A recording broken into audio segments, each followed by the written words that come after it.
Today we are looking at a levelling guide for leatherworking all the way to 100 skill. Now professions in Dragonflight have had an overhaul, so how we level up professions are going to be a little bit different this time. Normally in WoW, when you're leveling up professions, you're just looking for the cheapest and quickest way to do it. This is going to be slightly different in Dragonflight because of the new specialisation system, which is going to be absolutely vital to the progression of your professions.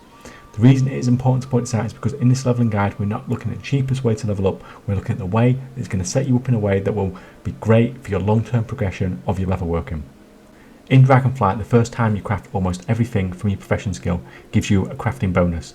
This bonus gives you 1 leatherworking knowledge point, and these are the talent points in the new specialisation system and are massively influential on how you're going to progress with your leatherworking. With this leatherworking levelling guide, we're hoping to get around 24 of these one-time crafting bonuses, so that's going to give us 24 leatherworking knowledge points, which is going to give us a massive head start when we unlock specialisations.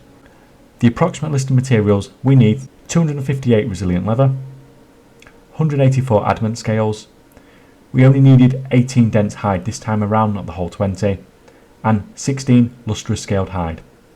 Now I said approximate list of materials. There is some degree of RNG here whenever you are dealing with profession skill ups, so you may get lucky and need less, or you may well need more. Once we finish this part of profession leveling, we'll talk about what you can do to get the rest of the way to the cap of 100 leatherworking skill. Now all of this was filmed on the beta. There's the possibility that changes may have occurred since this was filmed, but it was late in the beta, so hopefully nothing drastic should have happened. We start by making a Pioneer's leather wrist guards and a Trailblazer scale braces, and then finally a resilient smock before training.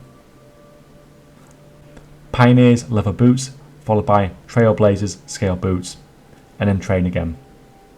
Make the Pioneer's leather tunic and the Trailblazer's scale vest and train again. Now you can make feral hide drums, skinner's cap, durable pack, and then head back to the trainer, and hopefully you're looking at around 20 to 21 leatherworking skill at the moment. Craft Trailblazer's toughened chain belt and the Pioneer's practice belt, and then train again.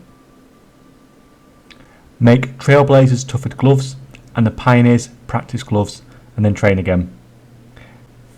Then make the protective gloves and the jeweler's cover profession gear. You should now be able to train level 35 patterns. Craft the alchemist's hat and the smithing apron before hopefully training the level 40 patterns. Then make the Trailblazer's toughened spikes and the Pioneer's practice shoulders to take us to around 46 skill, and train again. Create the Trailblazer's toughened leg guards and then the Pioneer's practice leggings before our final set of training. Then make the Trailblazer's toughened helm and the Pioneer's practice helm to get us to around 57 skill. From here, both the helms can take us all the way to 65 leatherworking skill before they stop giving us points. You will, however, have to make a lot of these to get to 65 skill. After 60 skill, it really slows down. So if you are going to use this method, make sure you have some sort of plan in place on what you're going to do with the huge amount of helmets that you're going to get. Now I tried to keep the cost as low as possible on this levelling guide, so we do still have several first time crafting bonuses available, and it's up to you when you want to grab these. From here we have multiple ways to get to 100 skill. A couple of general rules about everything that is going to follow is that unless I say otherwise, these are going to take you all the way to 100 leatherworking skill and to the cap, and will most likely need the work order system for you to be able to craft them. Firstly, you have leatherworking knowledge points to spend. If, for example, you decided that you really wanted to be a leatherworker who specialised in chainmail chest pieces, then you could go for that now if you wanted to. Now, because of how we levelled, we have around 24 leatherworking knowledge points to spend. We could put 10 points into mail armour crafting, 10 points into large mail, and the rest of the points go into mail shirts, and that unlocks us the ability to craft a mail chest piece that can take us all the way to 100 skill. In Dragonflight we have a lot of epic recipes that seem to just be random drops and are tradable on the auction house. As I'm recording this, we have no idea how rare these are going to be or how much they cost on the auction house, but it may be worth just checking it out because maybe you can pick something up within your price range.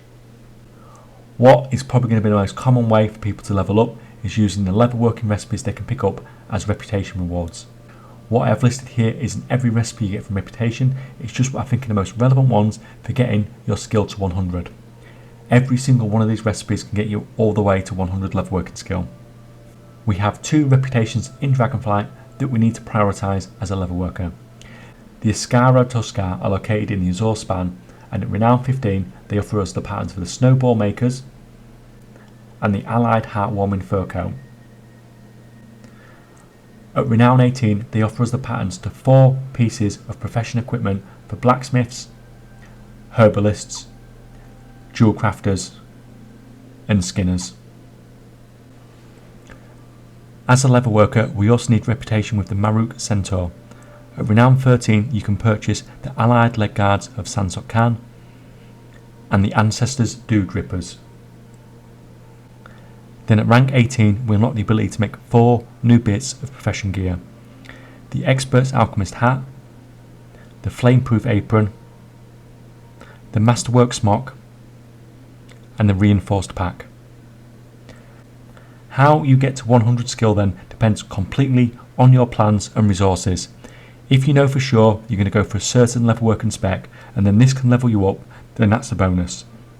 If you have the resources to hit the auction house, then maybe you can pick up some patterns that will boost you to 100. Or perhaps it's the reputation grind for you. The fact that you can unlock 4 profession tools at once is pretty crazy. These are actually quite easy to craft besides the artisan metal that the buyer will most likely be providing. To get 4 of them at once is pretty much a guaranteed way to get you to 100 skill fairly easy, it's just the pity that the reputation requirement is so high. Anyway guys, I hope this helps in your plans for Dragonflight. Thanks for watching and see you next time.